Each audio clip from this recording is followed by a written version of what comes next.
ముందుగా అందరికీ శ్రీరామనవమి శుభాకాంక్షలు. శ్రీరామనవమి పల్లెటూరులో ఎలా జరుపుకుంటారో అయితే నేను వ్లాగ్స్ చిన్న చిన్న పాటలుగా అయితే చేసి మన ఛానల్లో అప్లోడ్ చేస్తాను. సో డోంట్ మిస్ అనమాట. ఎర్లీ మార్నింగ్ ఏంటంటే మంచిగా మన వాకులంతా గడిగేసి ముగ్గులు అయితే పెట్టేసుకున్నాము. మంచిగా ఫ్రెష్ అయిన తర్వాత నెక్స్ట్ దేవుడి దగ్గర అయితే పూజ కూడా చేసేసుకున్నాము.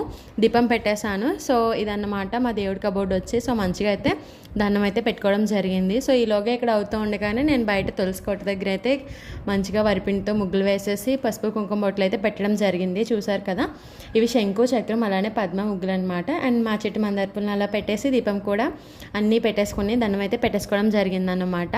ఇంకా నెక్స్ట్ వచ్చి లక్ష్మీ గడప అలంకరణ అనమాట. పసుపు కుంకుమ అలానే వరిపిండితో ముగ్గులు పెట్టుకొని ఒక దానిలో వాటర్ వేసుకొని దగ్గర ఫ్లవర్స్ ఎక్కువ లేవని బంతిపూర రేకులు అయితే వేస్తాను. ఇప్పుడు మంచిగా శారీ కట్టుకుంటే టెంపుల్కి వెళ్ళిపోవాలి. ఇది డిజైన్ మీరు బాగా అబ్జర్వ్ చేస్తే శివాజీ మహారాజ్ బార్డర్లో డిజైన్ ఉంటుంది అనమాట. దీనికి బ్లౌజ్ వచ్చి నేను బుట్టరెక్కలు అయితే కుట్టించుకున్నా.